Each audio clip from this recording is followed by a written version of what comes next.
You can probably recite them from memory. Pay yourself first. Live below your means. Avoid debt like the plague. Invest in index funds. The latte factor. Compound interest is the eighth wonder of the world. Assets over liabilities. Multiple streams of income. You've read the books. You've highlighted the passages. You've nodded along to the podcasts. You've watched the YouTube breakdowns.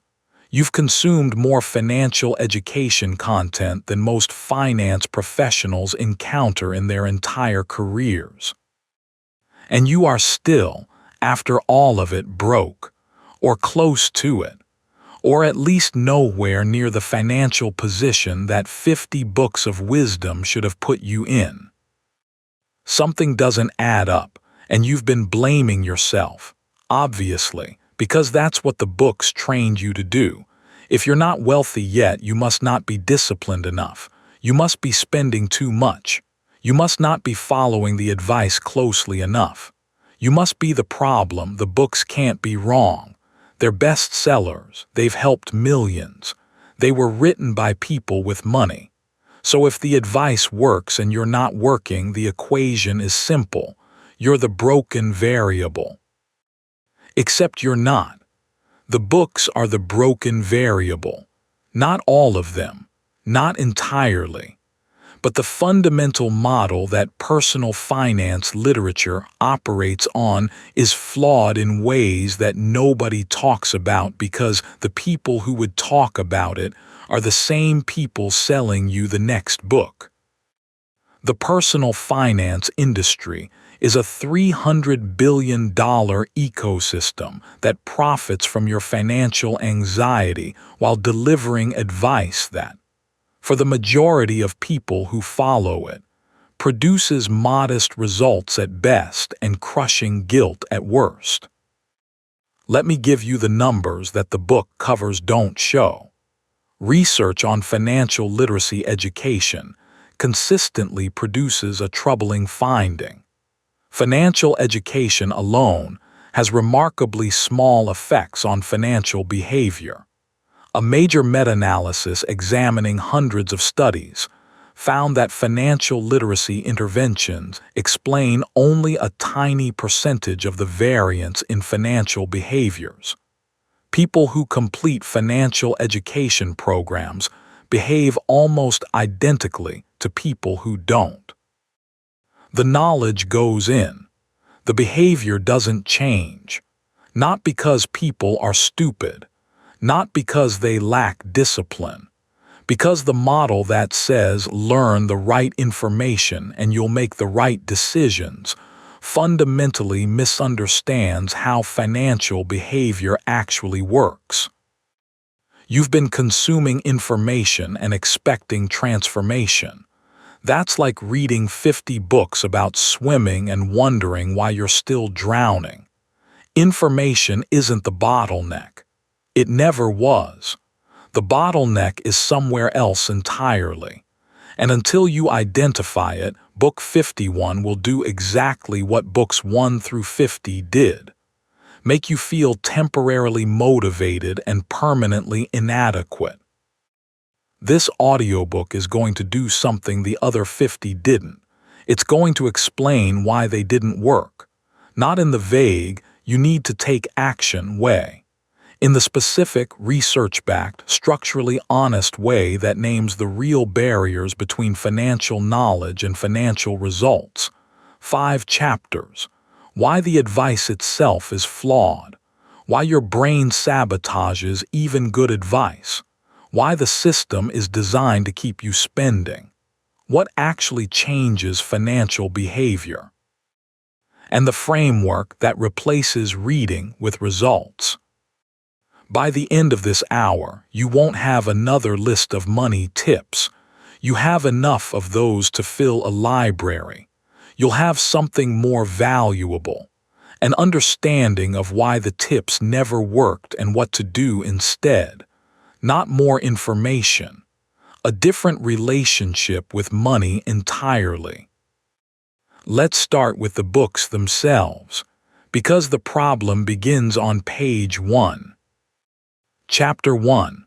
Why the advice itself is broken. The structural flaws in every money book you've read. Every personal finance book you've ever read rests on the same foundational assumption: that your financial problems are caused by your financial ignorance.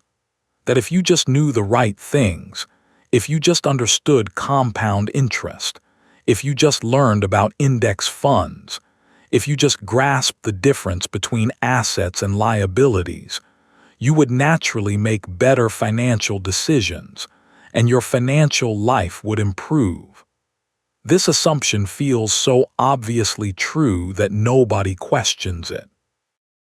Of course, knowledge leads to better decisions. Of course, education leads to better outcomes. Of course, understanding money leads to having more of it. The research says otherwise, and it says otherwise consistently, across dozens of studies, across multiple countries, across different income levels and education levels and demographic groups. Financial knowledge and financial behavior are surprisingly weakly correlated. People who score high on financial literacy tests do not reliably make better financial decisions than people who score low. The relationship exists, but it's so small-tha. It's practically meaningless at the individual level. You can ace every financial literacy quiz ever created and still be broke. Millions of people do exactly that. This is crucial. The knowledge-behavior gap in personal finance isn't a minor discrepancy. It's a canyon. And the entire personal finance industry is built on a bridge across that canyon that doesn't actually exist. They sell you knowledge. They promise behavior change. And the bridge between those two things is made of willpower, discipline, and motivation. Three things that psychological research has shown are unreliable, depletable, and wildly insufficient as tools for sustained behavior change. Every money book tells you what to do. Almost none of them address why you don't do what you already know you should do. And that why is where the actual problem lives. Let me name the specific structural flaws in the advice itself. Flaw 1. The advice assumes you have surplus. Pay yourself first. Save 20% of your income. Build a 6-month emergency fund. This advice assumes that after your expenses there is money left over. For a significant portion of the population there isn't. Not because of lattes or avocado toast, because wages have stagnated relative to the cost of housing, health care, child care, education, and basic necessities. Research on household economics shows that for many families, the gap between income and essential expenses is razor thin or non-existent. Telling someone who makes barely enough to cover rent and groceries to pay themselves first isn't advice. It's mockery wearing a self-help costume. The books assume a financial margin that doesn't exist for a large segment of their readership. And when the advice doesn't work, they blame the reader's discipline instead of examining their own assumptions. Most people miss this about the income-expense reality. The personal finance industry has a massive blind spot around structural economic factors: wages, housing costs, healthcare costs, debt structures. The books treat these as background noise and focus entirely on individual behavior. Stop buying things you don't need. But what if everything you're buying is something you need? Cut your expenses. But what if your expenses are already cut to essential items? Increase your income. That sentence does more work than any other in personal finance, and it does it without providing any useful guidance whatsoever. Increase your income is not a strategy. It's a wish. And books built on wishes disguised as strategies are why you've read 50 and nothing changed. Flaw 2. The advice is one size fits all. The person making $40,000 a year and the person making $400,000 a year receive the same advice from the same book. Budget, save, invest.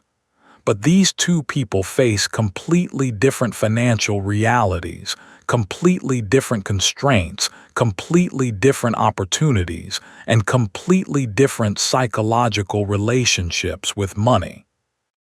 The strategies that work at 400,000, where surplus exists and the challenge is primarily behavioral, are largely irrelevant at 40,000, where the challenge is primarily structural. A budget doesn't create money that doesn't exist. An investment strategy is useless without investable capital.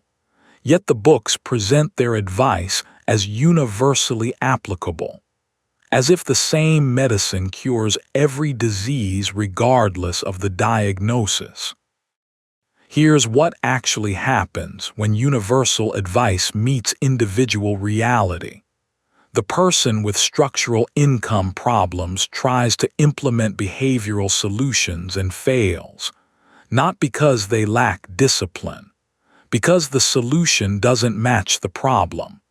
Telling a person with an income problem to budget more carefully is like telling a person with a broken leg to walk more carefully. The intervention is targeting the wrong variable. And every failure reinforces the belief that they're financially incompetent, which makes them less likely to take action in the future, which creates a downward spiral of financial shame and paralysis that the books created, and then blame on the reader. Flaw 3. The advice focuses on defense and ignores offense. The overwhelming majority of personal finance advice is about not spending money, cut expenses, eliminate debt, reduce consumption, live frugally. This is defensive financial strategy, and defense alone doesn't win the game. You cannot cut your way to wealth. You can only cut your way to slightly less poverty. At some point, the expenses are as low as they can go, and you're still not building wealth because the income hasn't changed. The books that do address income growth tend to offer vague guidance. Start a side hustle.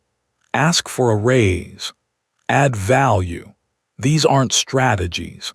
They're bumper stickers. The offensive side of personal finance, the actual mechanics of increasing income through skill development, value creation, leverage, and strategic career moves, is dramatic. Likely underrepresented in the literature, because it's harder to write about, because it's messier, because it doesn't reduce to a tidy list of rules, and because the audience for Stop Buying Lattes is larger than the audience for Rebuild Your Economic Position through systematic skill acquisition and value creation over 3 to 5 years. Flaw 4. The advice ignores context completely. Your financial behavior doesn't happen in a vacuum. It happens inside a context.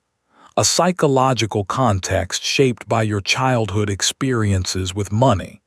A social context shaped by the spending norms of your community, your family, and your peer group.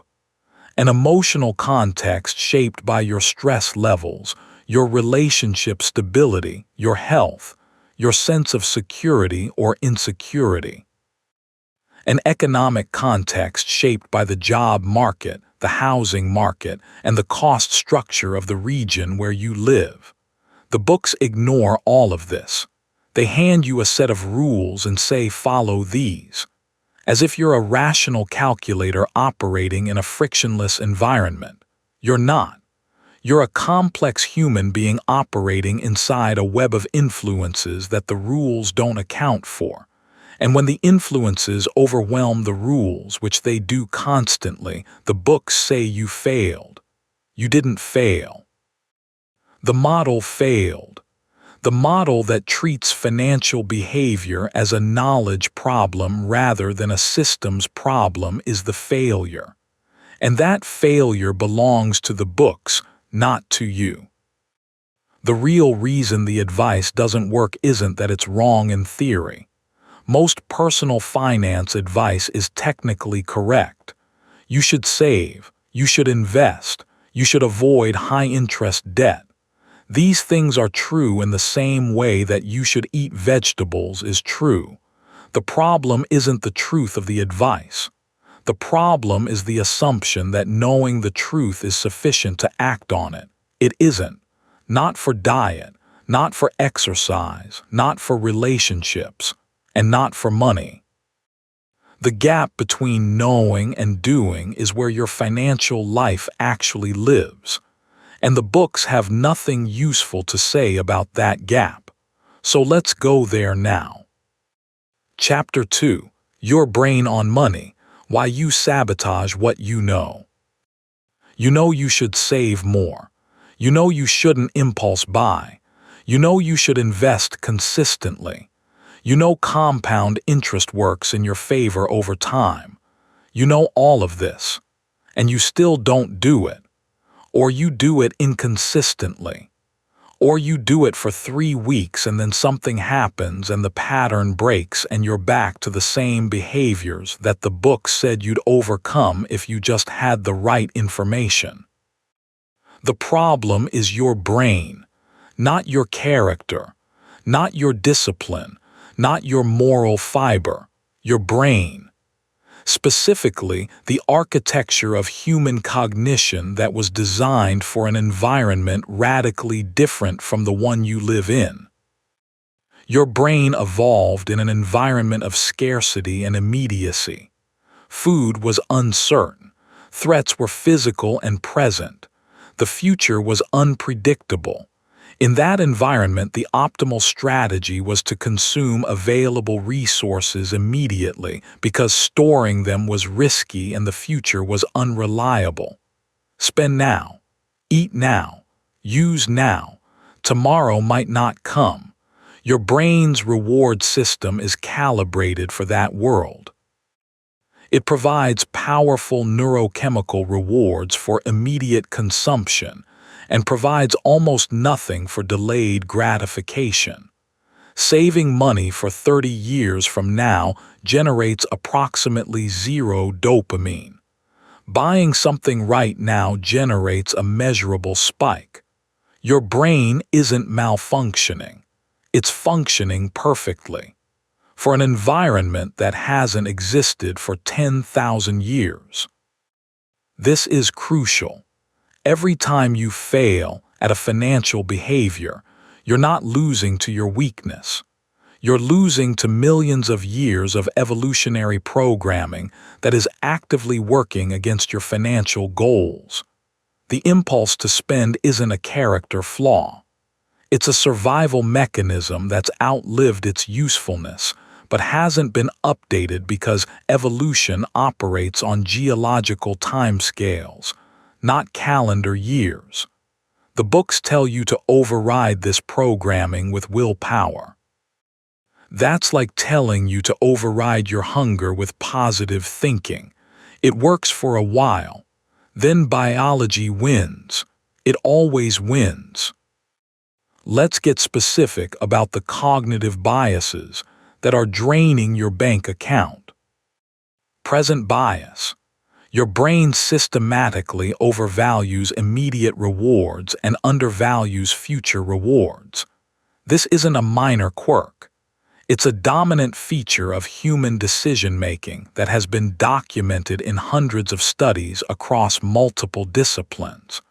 A study on intertemporal choice found that people prefer smaller immediate rewards over larger delayed rewards, even when the math clearly favors waiting, even when you show people the numbers, even when they can see with their own eyes that waiting produces more. They still choose now. This isn't stupidity. This isn't a lack of education. This is wiring, your brain disk. Unts the future hyperbolically, meaning that the value of a future reward doesn't decline gradually as it gets further away. It drops steeply, almost immediately. Retirement is 30 years away. In your brain's valuation system, that might as well be 1,000 years. It's so far away that the emotional weight of it is essentially zero. Meanwhile, that new jacket, that restaurant meal, that upgraded subscription, those things are 30 seconds away. And 30 seconds from now is the only time frame your reward system truly understands and truly responds to, with the neurochemical motivation required to drive action. Most people miss this about how present bias compounds across a financial lifetime. It's not one bad decision that ruins you. It's not one splurge. It's not one impulse purchase that you should have resisted. It's thousands of decisions, tens of thousands. Every single day your brain makes dozens of micro decisions about spending. Each one is individually small, trivially small. A coffee here, a subscription upgrade there, the convenience option instead of the cheap option, the delivery fee instead of the pickup effort, the treat yourself moment that happens 3 times a week instead of once a month. Each one triggers present bias. Each one favors now over later by a tiny margin. And the cumulative effect of those tiny margins across years and decades is enormous, devastating even. Not because you made one catastrophic financial mistake that a smarter person would have avoided. Because you made 10,000 small ones, each driven by the same cognitive architecture. And no book ever taught you to work around this architecture, instead of futilely fighting against it with willpower and good intentions. Loss aversion. Your brain experiences the pain of losing money roughly twice as intensely as the pleasure of gaining the same amount. This means that the emotional experience of investing, which involves watching your money fluctuate and periodically decline, is psychologically punishing. Every market dip feels like a wound. Every loss triggers an alarm system designed for physical threats, and the natural response to pain is avoidance. So people avoid investing.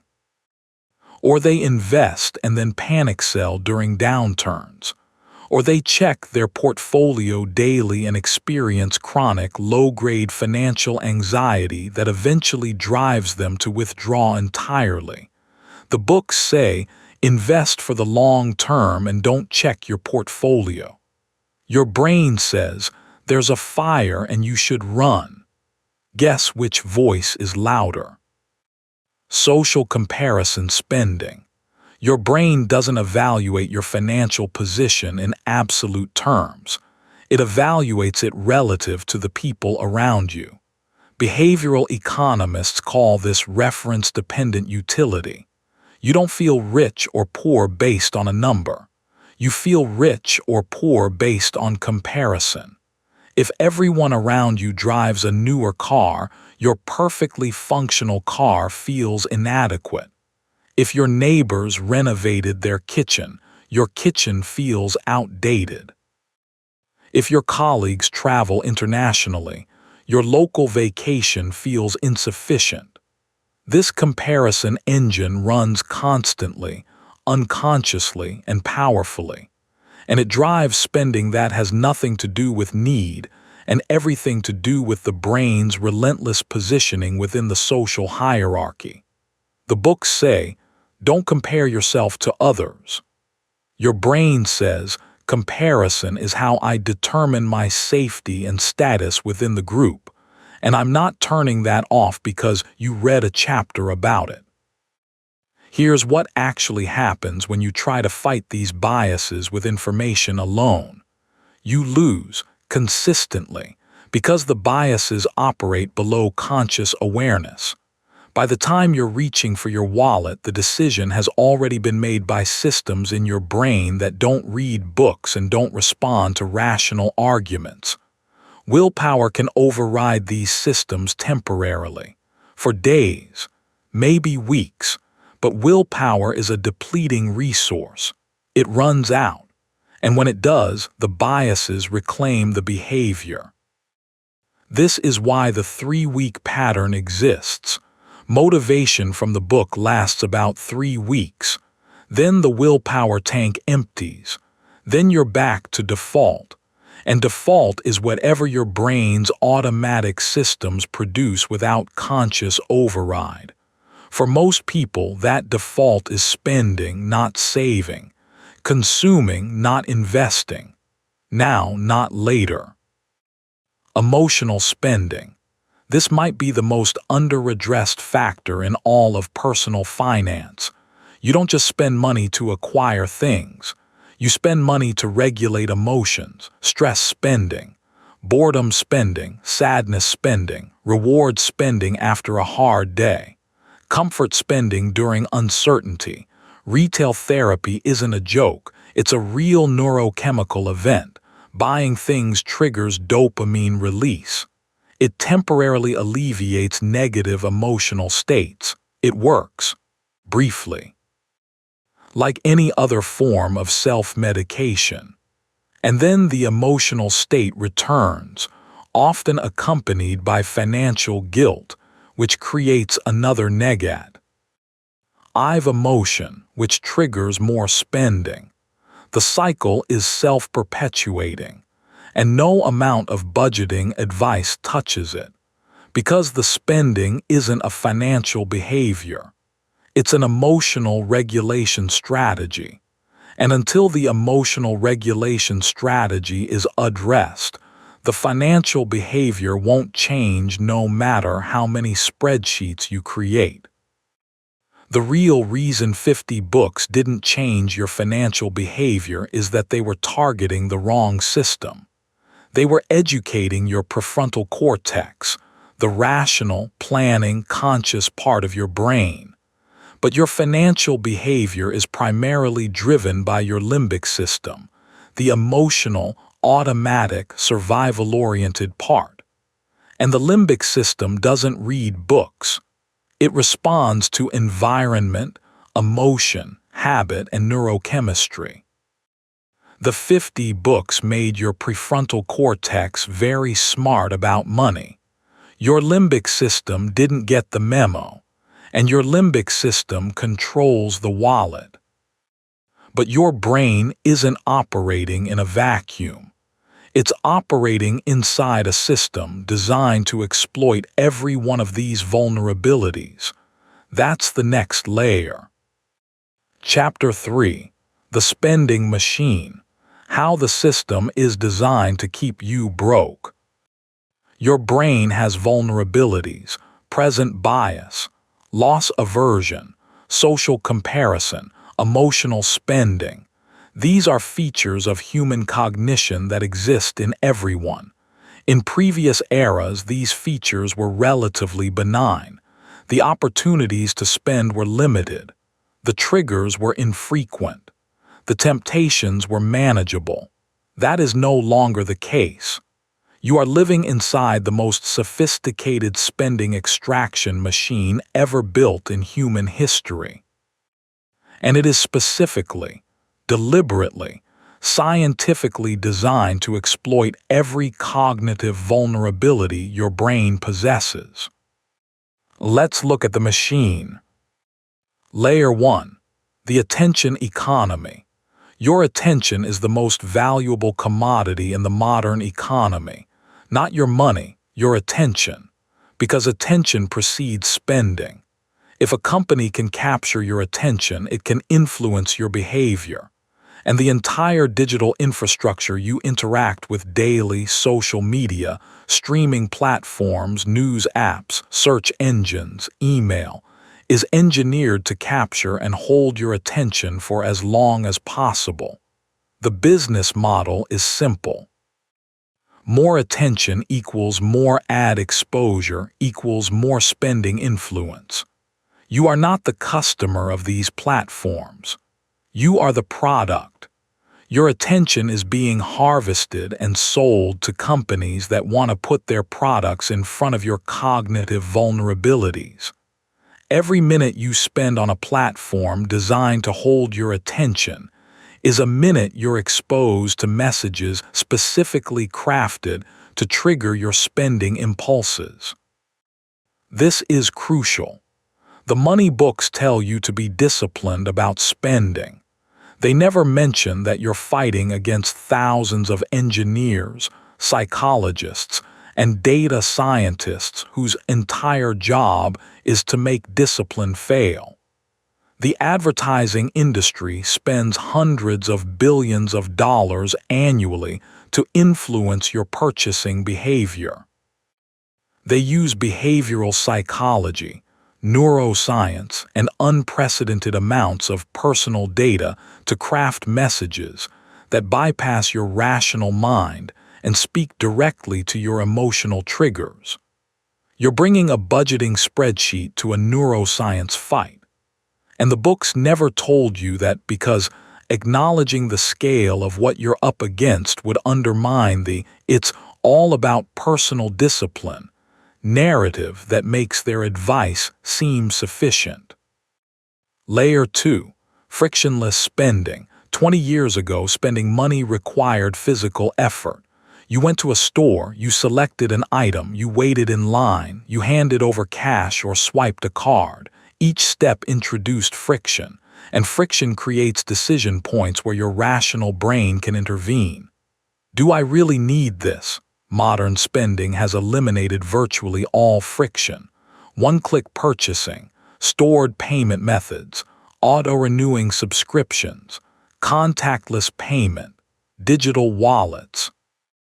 The distance between impulse and purchase has collapsed from minutes to milliseconds.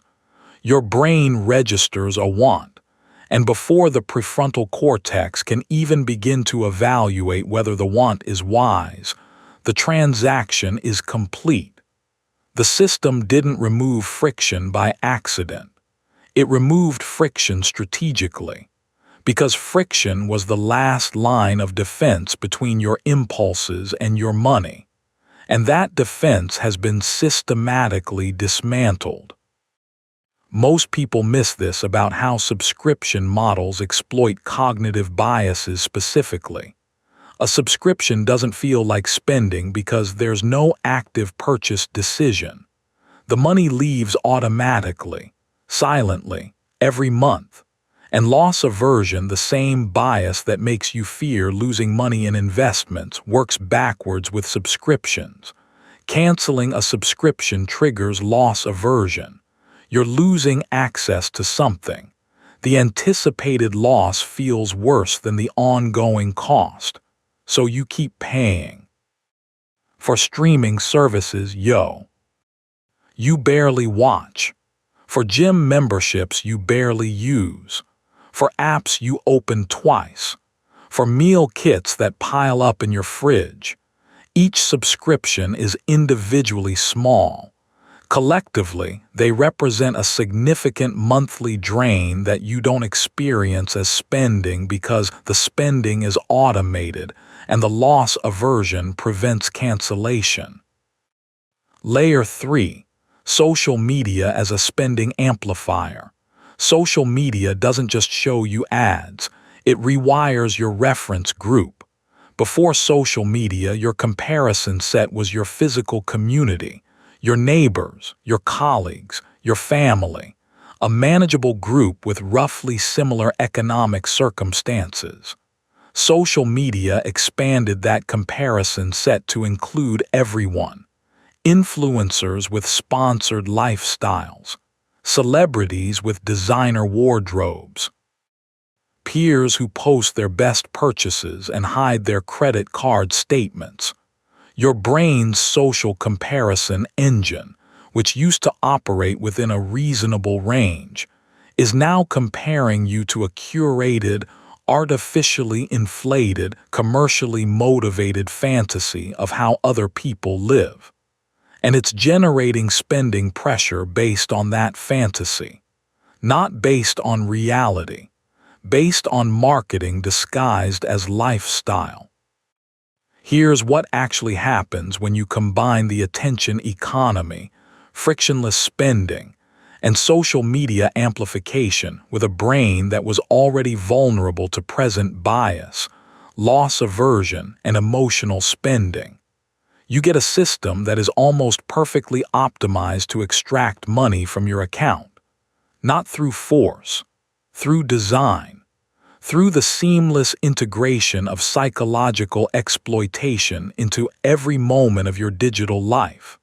The books tell you to resist this system through discipline. That's like telling you to resist a river's current through positive thinking. The current is stronger than you, not because you're weak, because the current was engineered by billions of dollars of investment to be exactly this strong. Layer 4. Debt normalization. The financial system has spent decades normalizing debt as a standard, unremarkable, expected feature of adult life. Student loans to pay for the education that was supposed to make you wealthy. Car loans because you need reliable transportation to get to the job that pays for the car loan. Mortgages because renting is throwing money away, which is a sentence invented by the mortgage industry. Credit cards because building credit is a necessary step in responsible financial adulthood. Buy now, pay later because the thing you want is available now, and the money you don't have won't be a problem until later. Each form of debt is presented through language designed to make borrowing feel like financial sophistication rather than what it often functionally is, which is spending future income to fund present consumption. And future income spent today is future freedom lost today. Good debt versus bad debt. Leveraging, building credit, investing in yourself. The language itself is a marketing campaign for the lending industry. And once you're in debt, the interest payments create a structural, mathematical, inescapable drain on your income that no amount of budgeting advice, no amount of latte cutting, no amount of personal discipline can fully overcome.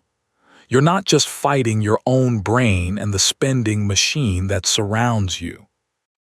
You're fighting a mathematical current that pulls backward on your finances with compound force, while the books tell you to swim forward through positive thinking and frugality.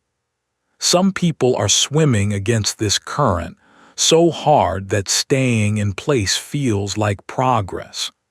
And the books congratulate them for being disciplined, while never mentioning the current that's making their discipline largely futile. The real reason you're still broke after 50 books isn't that you lack knowledge or discipline. It's that you're a human brain with predictable vulnerabilities, operating inside a machine designed to exploit those vulnerabilities at industrial scale, while reading advice that pretends the machine doesn't exist. The books say be disciplined. The machine says we've invested billions to make sure discipline fails. The books say live below your means. The machine says we've engineered your reference group so that your means never feel like enough.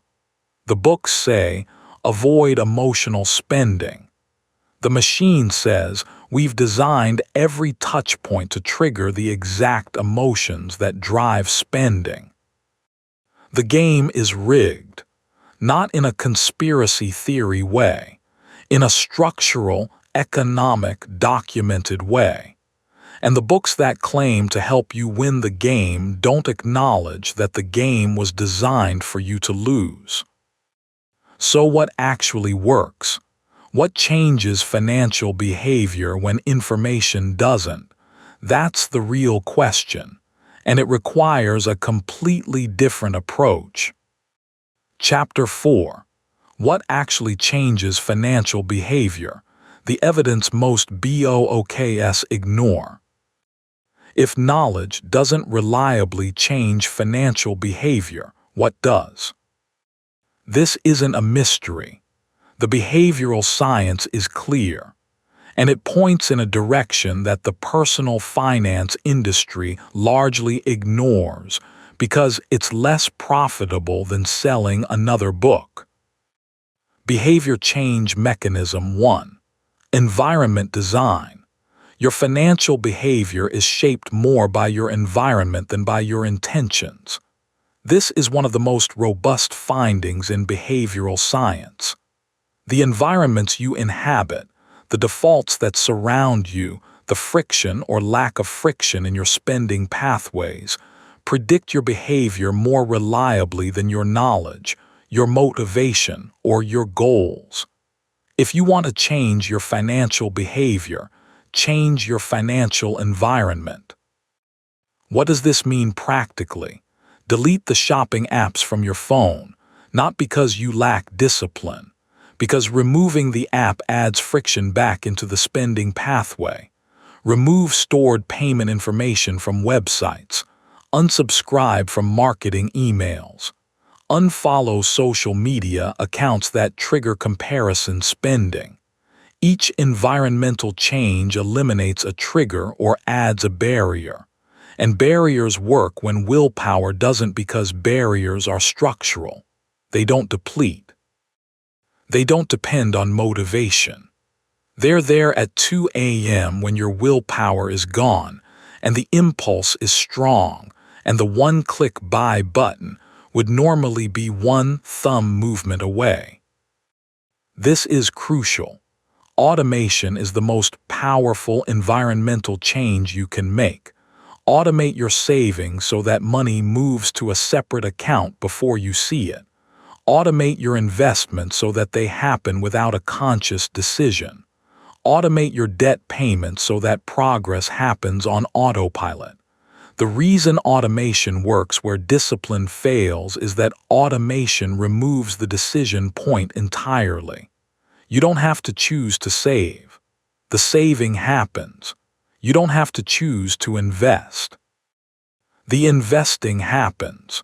You remove the moment where your brain could intervene with its present bias and redirect the money toward immediate consumption. The books mention automation in passing.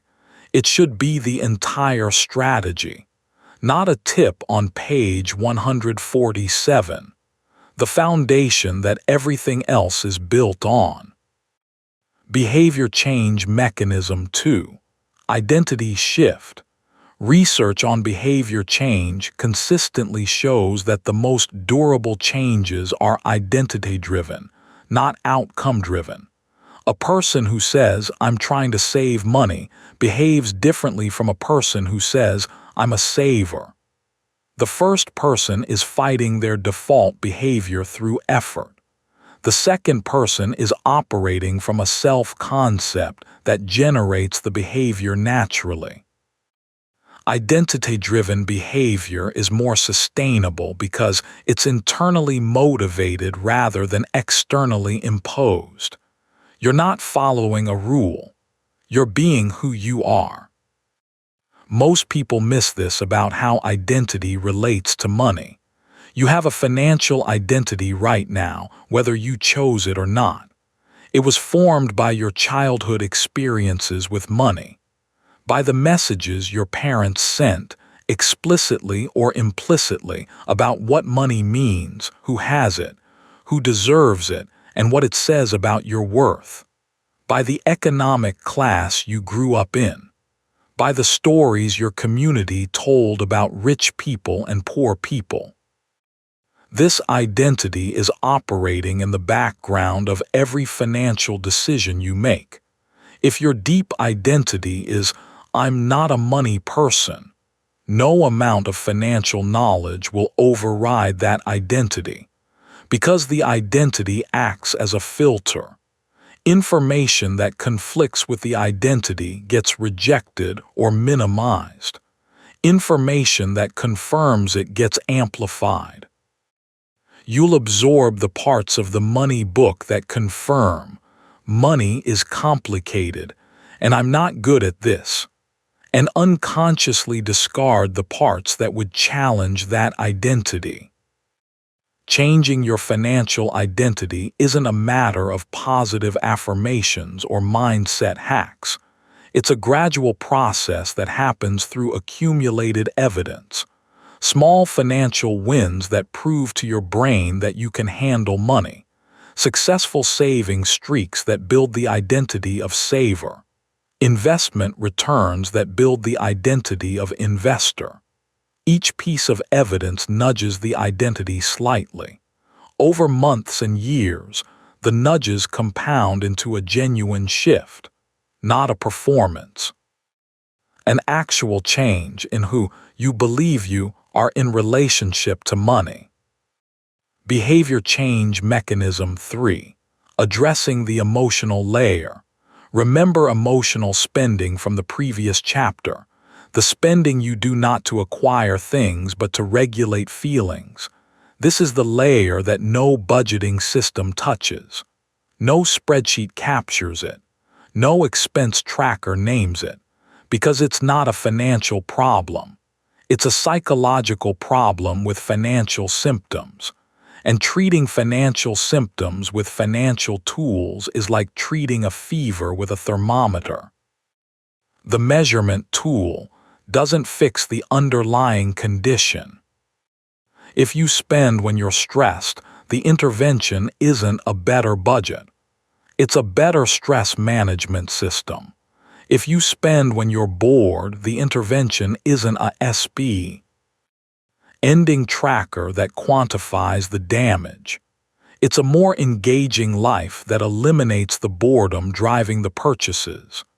If you spend when you're sad or lonely, the intervention isn't a savings app with encouraging notifications. It's understanding why you're sad, what the loneliness is about, and addressing those emotional states through connection and self-awareness rather than consumption. Here's what actually happens when people address the emotional layer of their spending. The financial behavior changes without financial intervention. A person who develops effective stress management tools stops stress spending, not because they developed financial discipline, because they no longer need the spending to regulate the stress. The behavior disappeared because the need it was serving was met through other means. This is fundamentally different from the willpower model. Willpower says feel the urge and resist it. Emotional addressing says eliminate the conditions that create the urge. One is a perpetual battle. The other is a structural solution. Behavior change mechanism 4. Social environment restructuring. Your spending norms are heavily influenced by your social circle. This is not a minor influence. Research on financial behavior in social networks shows that spending patterns are remarkably contagious. People unconsciously calibrate their spending to match the people they spend time with. If your 5 closest friends all spend freely, eat at expensive restaurants, buy new things regularly, and treat consumption as a normal feature of social interaction, your spending naturally rises to match theirs. Not through conscious decision, not through peer pressure in the traditional sense, through unconscious calibration. Your brain adjusts your definition of normal based on the observed behavior of your reference group. And once normal shifts upward, spending below that level feels like deprivation, even if the spending level would have felt perfectly comfortable in a different social context. This means that one of the most effective financial interventions available to you isn't financial at all. It's social. Deliberately expanding your social circle to include people who model different financial behaviors, not cutting out your current friends. That's neither practical nor necessary, but actively seeking and building relationships with people who save aggressively, people who invest consistently, people who discuss money openly and without shame or judgment, people who find genuine satisfaction in financial progress rather than in consumption, people who celebrate paying off debt the way others celebrate a new purchase. Proximity to these behaviors doesn't just inspire you intellectually. It recalibrates your brain's automatic default settings for what normal spending looks like. Your reference group shifts. Your unconscious calibration adjusts. And the financial behavior follows the new normal without requiring conscious effort or willpower. Behavior Change Mechanism 5. Increasing income through value creation. This is the offense that the books barely cover. At some point, optimization of existing resources reaches its limit. You've automated savings. You've addressed emotional spending. You've restructured your environment and your social circle, and you're still not building wealth at the rate you want, because the income is the constraint. And the only way past that constraint is creating more value in the marketplace. This means skill development, real, deliberate, targeted development of skills that the marketplace rewards with higher compensation. Communication, sales, technical expertise, digital creation, leadership, problem-solving at scale. Each of these skills, developed to a high level, increases your earning potential in ways that no expense-cutting strategy can match. You can cut your coffee budget by $5 a day and save $1,800 a year. Or you can develop a skill that increases your income by $18,000 a year. The math isn't close. And yet the books spend 90% of their pages on the $5 coffee and 10% on the $18,000 skill. The real reason these mechanisms work where books don't is that they operate on the systems that actually control your behavior. Environment design works because it changes the physical context your brain operates in. Identity shift works because it changes the internal narrative that filters your decisions. Emotional addressing works because it eliminates the psychological needs that drive dysfunctional spending. Social restructuring works because it changes the reference points your brain uses for calibration. Income growth works because it changes the fundamental math of your financial equation. None of these mechanisms require you to read another book. They require you to change the structure of your life. Now let's put it all together into something you can actually implement starting this week. Chapter 5. The Framework, Replacing Reading with Results. You've spent years accumulating financial knowledge. The knowledge is there. You don't need more. What you need is a system that converts the knowledge you already have into behavior that actually builds wealth. This chapter is that system, not more tips, a structure. Phase 1. The Environmental Overhaul. This week, before you do anything else, redesign your financial environment. This is the foundation everything else is built on because environment is more powerful than intention. Start with your phone. Delete every shopping app, Everyone. If you need to buy something, you'll need to open a browser, navigate to the site, and enter your payment information manually. This reintroduces friction that the apps were specifically designed to eliminate. Next, your email. Unsubscribe from every promotional mailing list, every brand newsletter, every deal alert.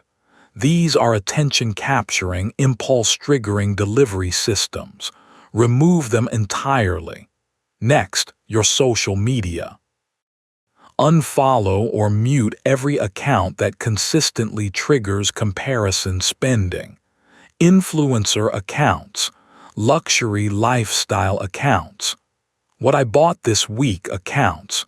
You're not being judgmental, you're being strategic. You're removing stimuli that exploit your brain's social comparison wiring. This is crucial. The environmental overhaul isn't about self-control. It's about making self-control unnecessary. Every trigger you remove is a decision you don't have to make. Every friction point you add is a barrier your impulse has to clear. And most impulses don't clear barriers. They dissipate. The impulse that would have led to a purchase in 3 seconds of frictionless app shopping will evaporate in the 30 seconds it takes to open a browser and type in a URL. Not because you became more disciplined, because you made the undisciplined path slightly harder. Slightly is enough. Now automate. Set up automatic transfers to a savings account on the day your income arrives. The money leaves before you see it. What you don't see, your brain doesn't factor into available spending money. Start with whatever percentage feels manageable, even if it's small. The amount matters less than the automation. Because the automation builds the habit, and the habit builds the identity, and the identity drives the behavior long after the initial motivation fades. Phase 2, the emotional audit, this month. Spend 30 days tracking not just what you spend, but why you spend. Not in a budgeting app, in a simple note. Every time you make a non-essential purchase, write 1 sentence about how you were feeling when you made the decision. Stressed, bored, tired, sad, celebrating, rewarding myself, anxious, wanting to feel better. After 30 days, you'll have a map of your emotional spending patterns. And that map is more valuable than any budget. Because it shows you the actual triggers, not the purchases, the feelings that precede the purchases. Most people miss this about the emotional audit. It doesn't require you to stop spending. That's important. You're not trying to change behavior during the audit. You're gathering intelligence. The behavioral change comes after, when you can see the patterns clearly and design specific interventions for each emotional trigger. Stress spending might be addressed through exercise or breathing practices. Boredom spending might be addressed through engaging projects or social connection. The intervention is custom-built for your specific pattern. Not generic advice from a book that doesn't know whether you stress spend or boredom spend or sadness spend. Phase 3, the identity reconstruction, over the next 3 to 6 months. This is the slow work, the deep work, the work that transforms temporary behavior change into permanent behavior change. Begin building evidence that supports a new financial identity. This doesn't happen through affirmations. Telling yourself, "I am wealthy," while checking your overdraft doesn't build identity. It builds cognitive dissonance. Identity changes through accumulated evidence. Small, undeniable, concrete evidence that your brain can't dismiss. Save consistently for 30 days without exception and let yourself genuinely recognize without minimizing it that you are someone who saves. You are a saver. That's not aspirational. That's descriptive. 30 days of evidence makes it true. Invest your first $100, even if it feels laughably small, and let yourself recognize that you are someone who invests. You are an investor, not someday. Now. With $100 and a brokerage account and a decision that most people never make. Pay down a debt ahead of schedule, even by a single extra payment, and let yourself recognize that you are someone who manages debt proactively instead of reactively. You are someone who attacks debt instead of being dragged by it.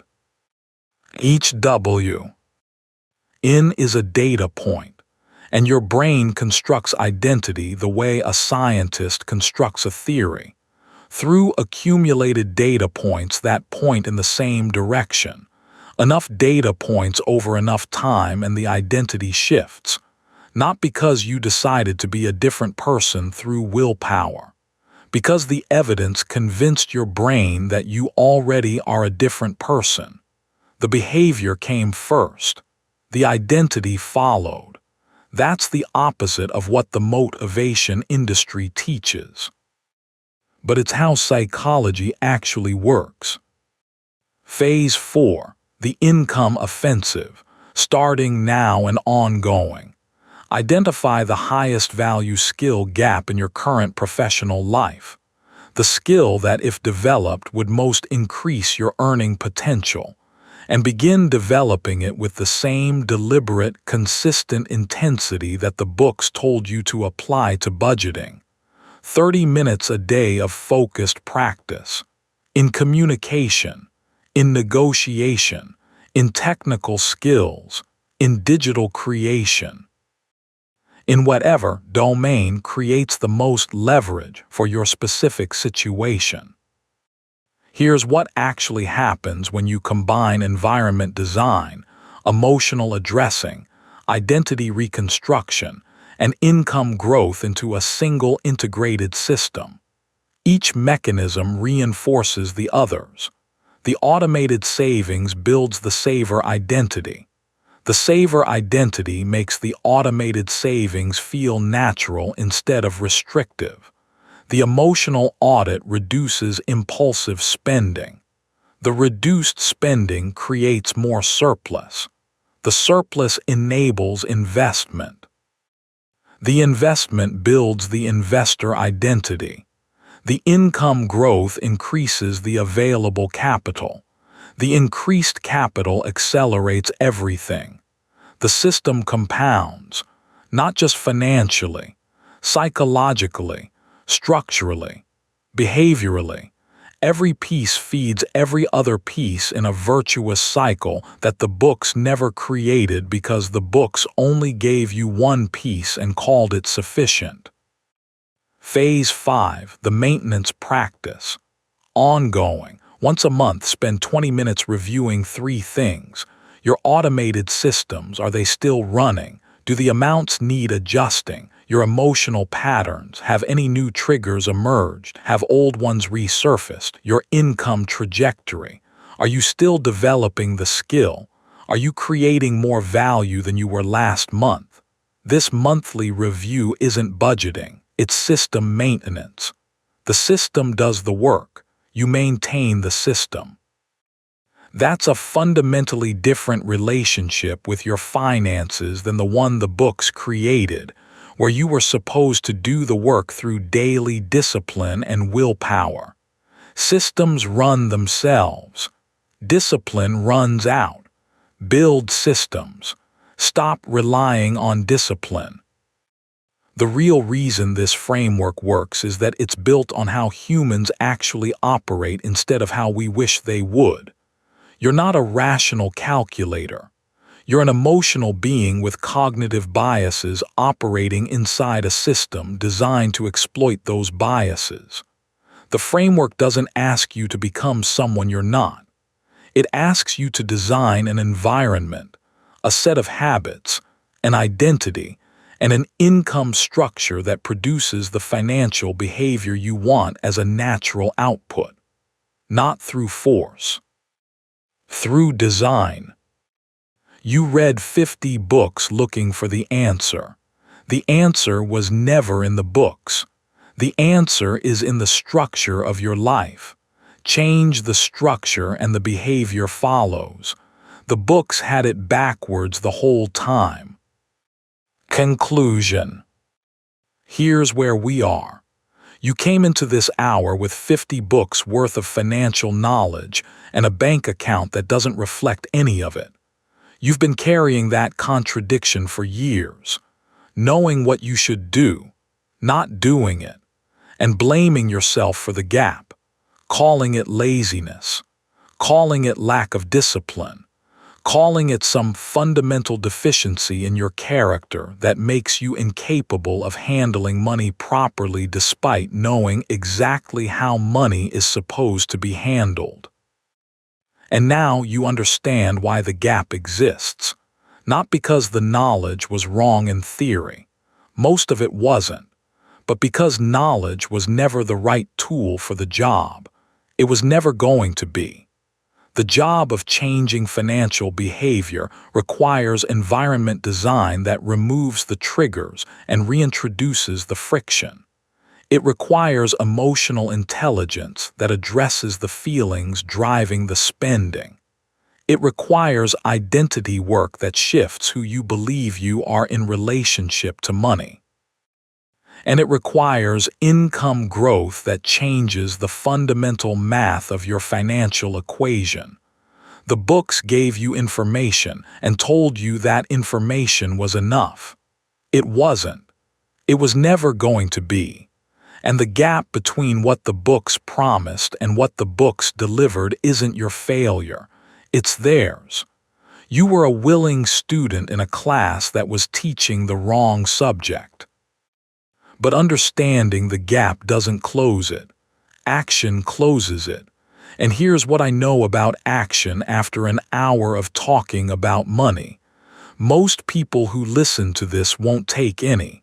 They'll understand the FR. Aim work intellectually.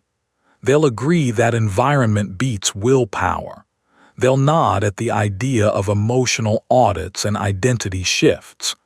And then tomorrow they'll open the same shopping apps, scroll through the same comparison-triggering feeds, and make the same emotionally driven purchases they've been making for years. Not because they're weak, because the system is strong and the path of least resistance hasn't changed. The framework gives you a different path. But choosing a different path is harder than recognizing that the current one doesn't work. It requires you to delete the apps tonight, not next week. To set up the automatic transfer this weekend, not next month. To start the emotional audit tomorrow morning, not after you finish thinking about it. Every day you delay is a day the system extracts wealth you could have been building. You're telling yourself you need to plan this properly first, that you need to research the right savings account, that you need to figure out the optimal automation percentage, that you need to think about which skill to develop. That's the 50-book brain talking, the part that was trained to believe that more information precedes more action. It doesn't. Action precedes clarity. Start ugly. Start imperfect. Start with 2% automated savings and a note on your phone that says, "What am I feeling right now before every purchase?" Start there. Refine later. 50 books made you financially literate. They didn't make you financially free. Literacy and freedom are completely different things. One lives in your head. The other lives in your bank account, your environment, your habits, your identity, and the structure of your daily life.